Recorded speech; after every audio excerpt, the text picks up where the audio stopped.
The top issues for State House Democrats in 2026. Ahead on Face the State. House Minority Leader Dani Isaacsohn joined me for an in-depth interview on the big issues of the day, what Democrats are pushing for this year when it comes to affordability. We also talk about their package of bills on ICE enforcement accountability, plus property taxes, data centers, AI, and NIL. About 200 data centers already dot the Ohio landscape. Lawmakers are working to get a handle on the situation with several pieces of legislation, what they hope to accomplish and why they say it's not too late to do it now. Plus, however, leaving the marriage did not erase the harm that had already been done, and what followed was years of rebuilding. Powerful testimony at the Ohio State House as lawmakers introduce a bill that would ban minors from getting married. A survivor's story and exactly what lawmakers are working to change. Face the State starts now.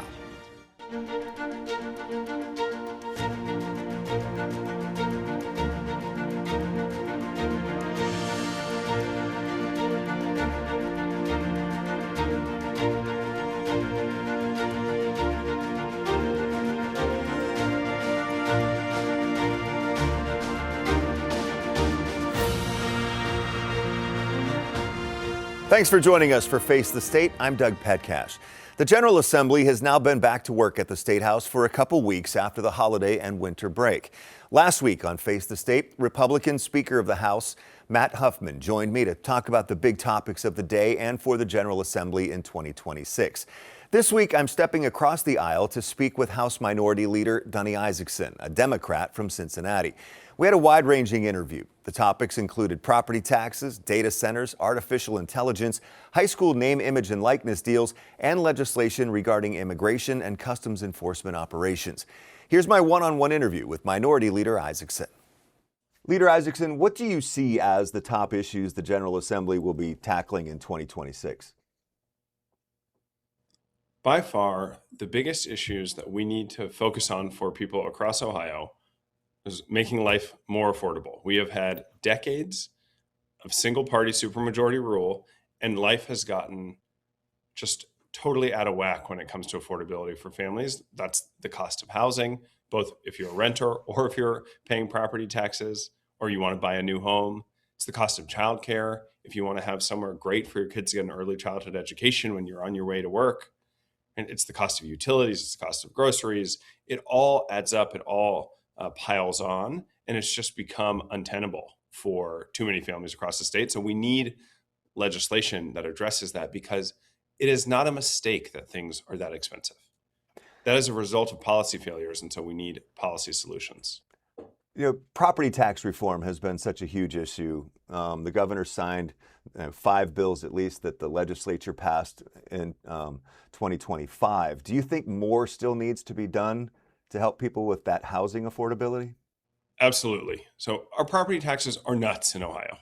And they're nuts for all sorts of reasons, but the immediate problem is they're way too high for way too many people. The idea that we would ever tax a senior out of their home that they own is just, it's offensive. It's insulting to what we're trying to do here. And so we have to absolutely provide relief for people who are burdened by their property taxes. But we also need to solve the actual problem, which is that because we have spent decades cutting taxes for the biggest corporations and the wealthiest people, the state is starving our public schools of resources. And in response, every community is faced with a choice. Do we raise property taxes to pay for a decent public education? Or do we just close or consolidate our schools or accept worse schools? Unfortunately, too many communities don't even have that option. And we have seen public education decline dramatically in the last 20 years in Ohio. And so it's not fair for the state to say to every neighborhood, every property owner, every community, if you want decent schools, you have to have really high property taxes. Because the state, we're giving away our revenue to the highest earners in Ohio. And that's the choice that we've made, and it's a choice we can and should reverse. The group is pushing this amendment to abolish property taxes across Ohio. Where do you stand on that, or are you concerned that the voters might pass that and eliminate property taxes? I get why people are angry. They should be angry, right? Their property taxes are a failure of the legislature in Columbus. That is why those property taxes are so high. So I totally understand the anger. I think people still want there to be someone to answer the phone when you call 911, or a fire truck there when your house is on fire. And so we absolutely need public services, and we need public schools, and we need libraries, and all of those things. That's the deal we make with our neighbor. I'll chip in a little if you chip in a little, and we get to have good public schools and libraries for our kids to use. The entity that isn't living up to its end of the bargain is the state legislature, because it has sold out too many times over and over and over again to special interests, and that stuff adds up. And what we are seeing today is the result of decades of those decisions. You were part of the group of House Democrats that just unveiled a package of 8 bills and resolutions addressing immigration enforcement in Ohio.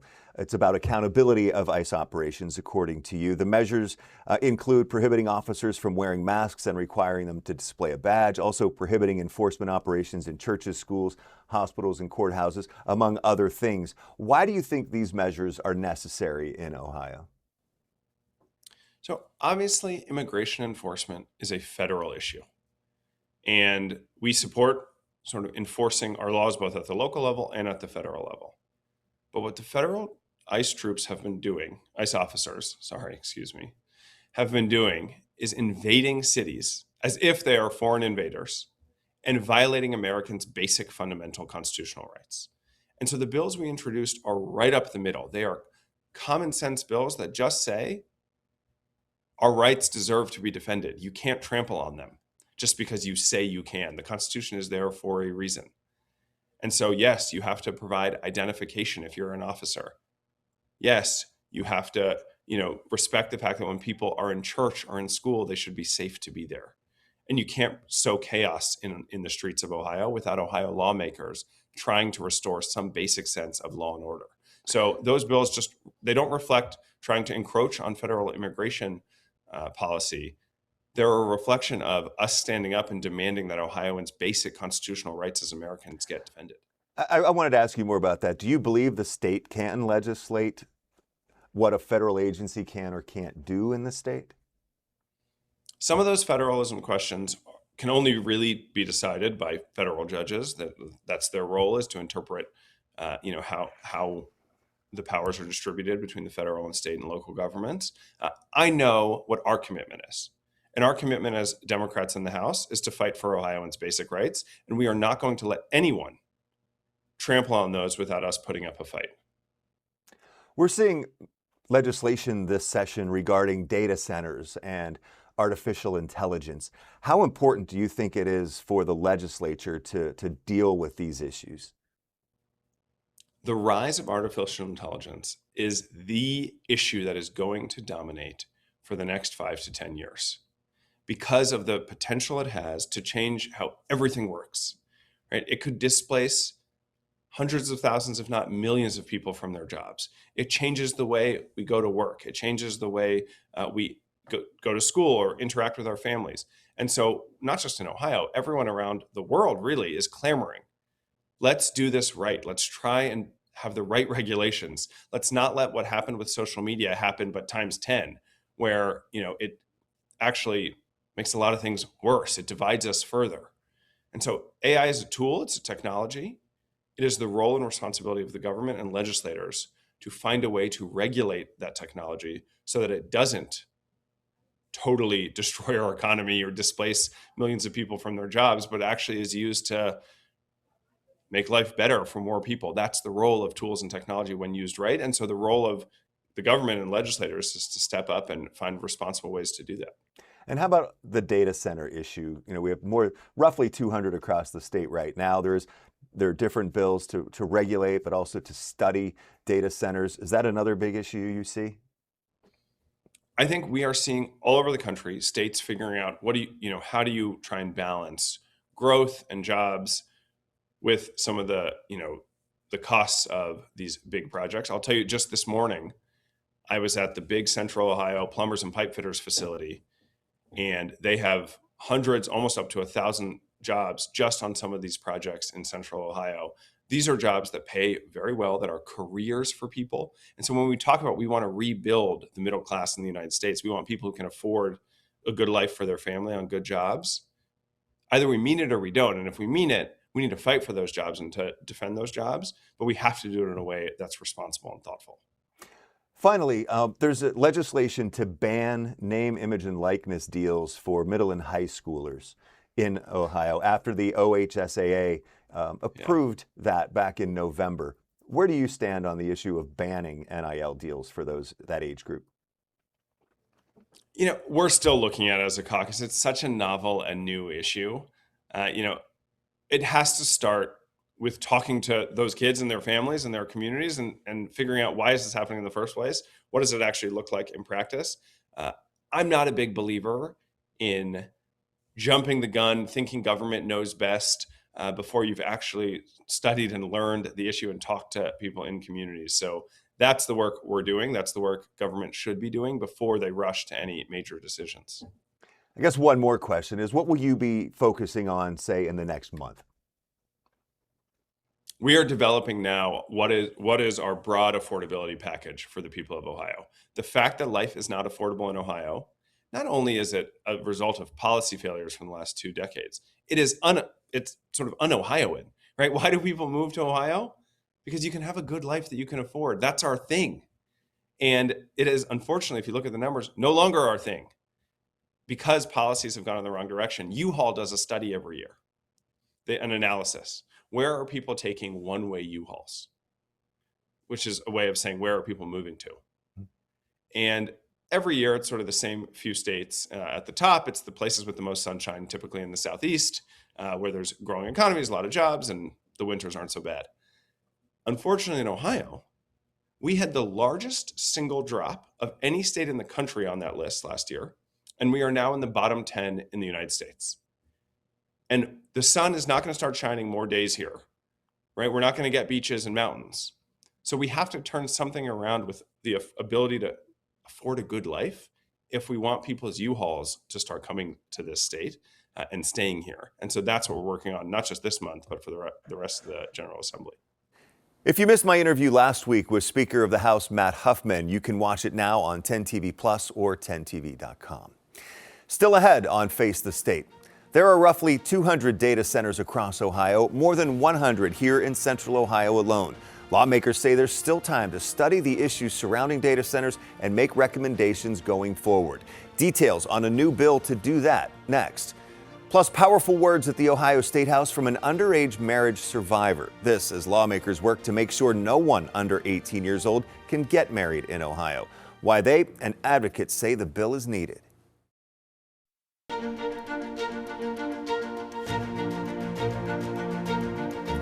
You may have one near you. Data centers are popping up in communities all around the state, especially in Central Ohio. Now, some lawmakers are looking to get a handle on the growing issue. They introduced a bipartisan bill to create a new data center study commission. I looked into what the commission would do and why lawmakers are proposing it now. I have children that live very close to this. They go to school nearby. Amy Swank is a concerned mom and community advocate. How is that impacting our children's health? That's my concern. She has closely followed data center development since this one was proposed and built near her Dublin neighborhood several years ago. I think that data centers are definitely necessary for our society, particularly in a digital age, but the question becomes, where do we put them and how do we make them safe? Those are just two of the questions State Representative Gary Click is looking to answer. I think people deserve to have the answers. I work for my constituents.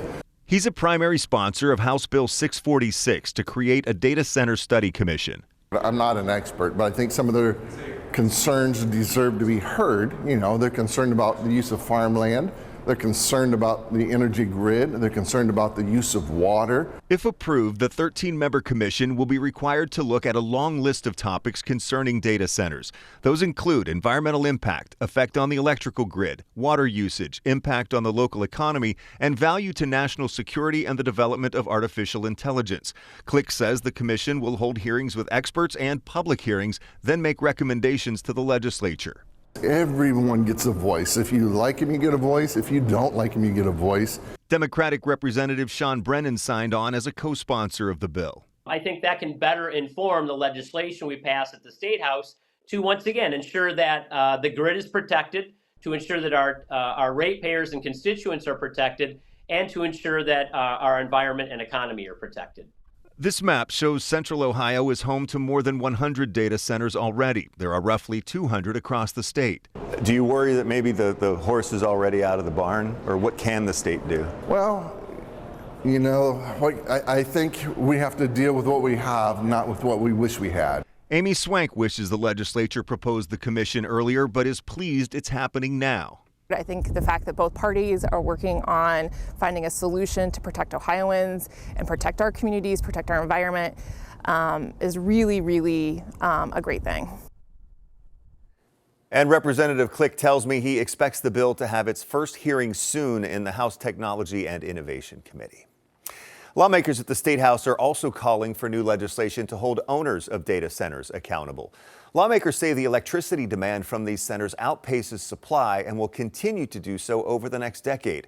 Data from the Ohio Environmental Protection Agency shows the most common form of data center uses the same amount of electricity per day as more than 60,000 Ohio households. Lawmakers say that number of homes is the size of Dayton. Ohio's on the wrong end of the data center fiscal analysis, and we need to make some changes to not only to ensure affordability, but also to increase tax revenues that then we can use for other good purposes here in Ohio. Lawmakers are now proposing several pieces of legislation, including bills prohibiting sales tax exemptions for new data centers and requiring data centers to pay the full cost for service. Lawmakers say this would shield you from paying any infrastructure costs. I also asked U.S. Senator Bernie Moreno how he thinks data centers should be handled, considering the pros and cons. Well, I think the state legislature has done a great job getting to the point where generation's really something that can happen at the data center. So data centers shouldn't be competing with homeowners for electricity because, of course, their tolerance for high electricity prices, meaning the data centers, is much higher than individuals. I've heard astonishing reports from many, many people throughout Ohio that they're seeing their electricity bills go way up. We have to create dramatically more power generation. I know AEP is working on nuclear. I know I talked to First Energy the other day. They're hoping to get some permits to produce more generation. We have plenty of power, meaning natural gas in the state. We just need much more generation facilities. Yesterday, President Trump talked about beautiful clean coal.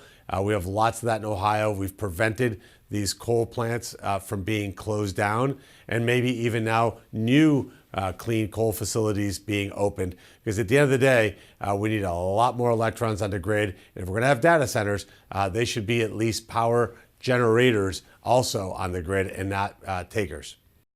And of course, we'll continue to follow the data center issue here in Central Ohio. And Senator Moreno also recently teamed up with Arizona Democratic Senator Ruben Gallego to introduce the Safeguarding Consumers from Advertising Misconduct, or SCAM Act.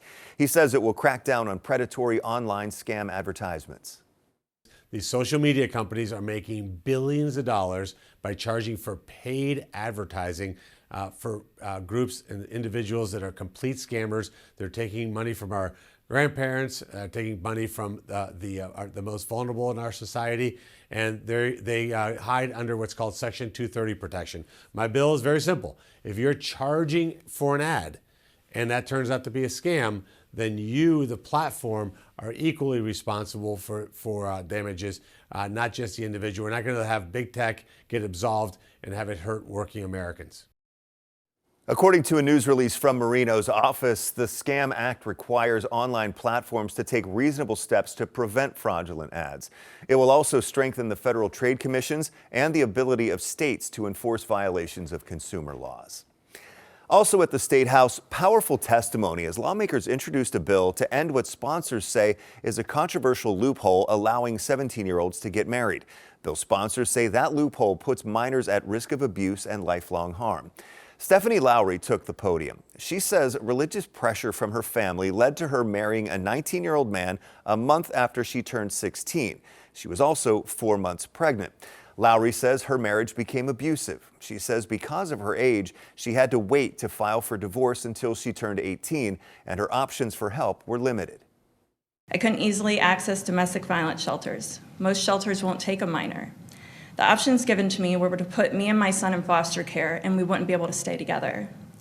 The violence escalated, police reports were filed, and protection orders were issued. Criminal cases followed. However, leaving the marriage did not erase the harm that had already been done, and what followed was years of rebuilding. Senate Bill 341 would repeal a provision in the law allowing 17-year-olds to marry anyone up to 4 years older than they are. It would make the minimum age to marry 18 years old. Bill sponsors say repealing this law is critical as the law allows for exploitation and silences survivors. Survivors and advocates tell us every year that these marriages involve power imbalances and control, and in some cases are used to conceal sexual abuse, rape, and trafficking. Marriage does not make abuse disappear, it makes it harder to escape. The bill has now been assigned to the Senate Judiciary Committee. And if you or a loved one need to be connected to resources or just need someone to talk to, you can call the National Domestic Violence Hotline at 1-800-799-7233. That's 1-800-799-7233. Still ahead on Face the State, the Amy Acton for Governor campaign versus the Vivek Ramaswamy campaign over health care costs and recent comments Ramaswamy made about Medicare and Medicaid. Hear from both sides next.